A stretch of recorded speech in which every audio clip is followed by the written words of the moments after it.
Okay, in this next lecture, I want to spend some time talking about chords.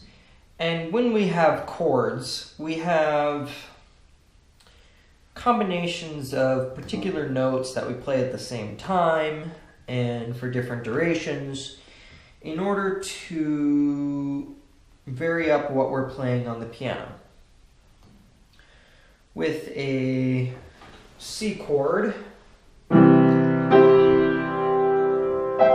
we have the C. If we just look at C major, or let's do C minor, because in this intermediate course we kind of just finished working with scales, C minor scales and other minor scales. So let's look at C minor. So we have a 1, 2, 3, 4, 5. 1, 3, 5. C major chord, or C minor chord, sorry. Now we can add a 7th to that. 1, 2, 3, 4, 5, 6, 7. And we can hold it for varying durations.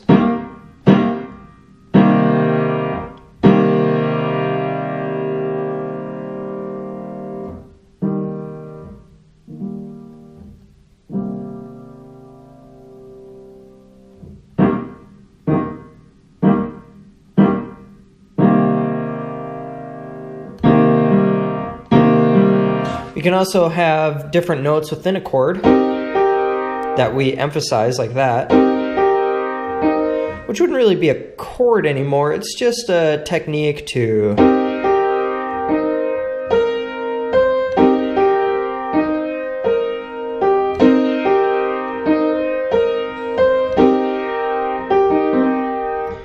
vary up the song and create variations on different notes that you maybe want to stand out or whatever else. So we have different chords we can make, and really with that knowledge you can make any kind of chord you want.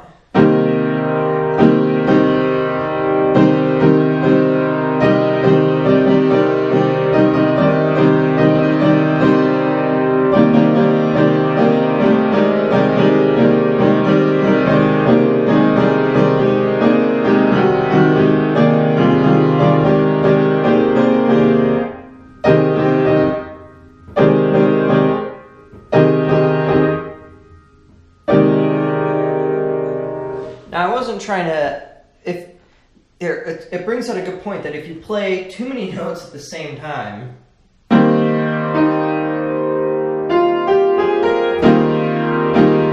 that chord actually sounds rather nice, but let's try another one here.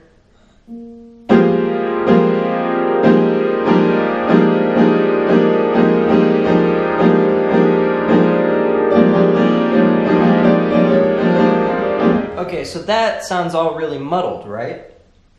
Well, one of the reasons is we're playing almost the entire scale, and we're including the dissonant notes between C, D, and E flat,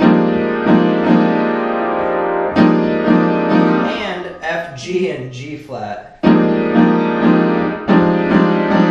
So that sounds really muddled, and it's not very nice because everything's so close together and all at once.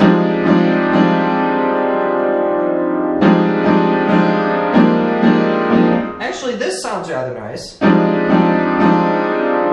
if we add in the B flat, that's where it starts to get a little muddled. Why would that be? Well,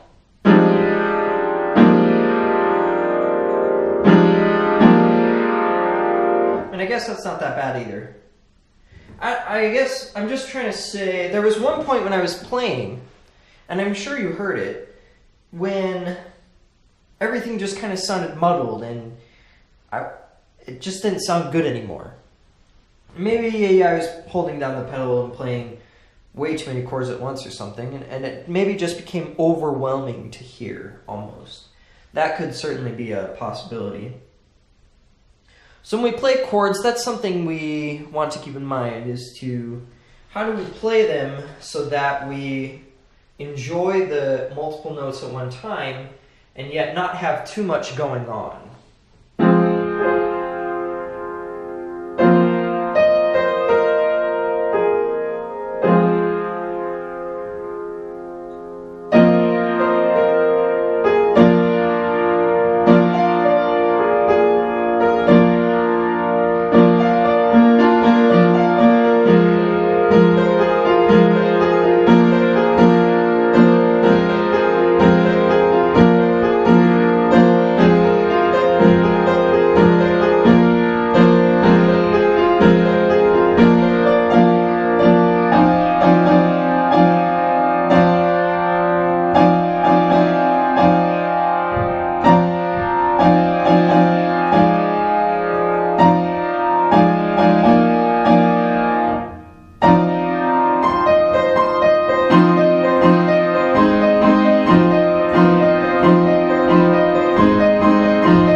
do that is to do what I was doing there, where you play some chords and you intermix notes within the chords and vary how the chords are played between the left and right hands. Another way is to... So we have all the notes being played very close to each other. If we move how they are in the scales, so if we move the F down here, if we move the G, let's see, the G over here, and the A flat next to it, something like that.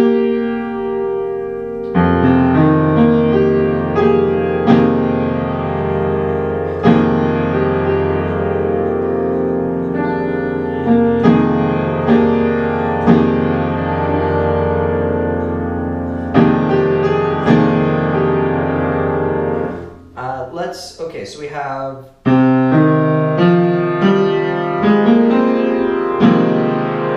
the G down,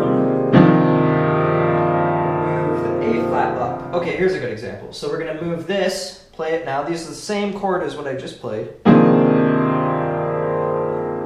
Let's try another version. And let's change this to a D here.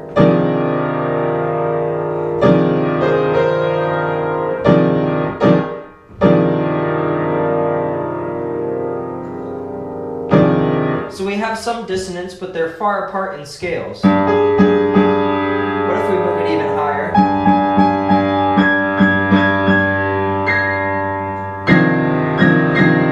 There's almost no dissonance anymore that I can tell.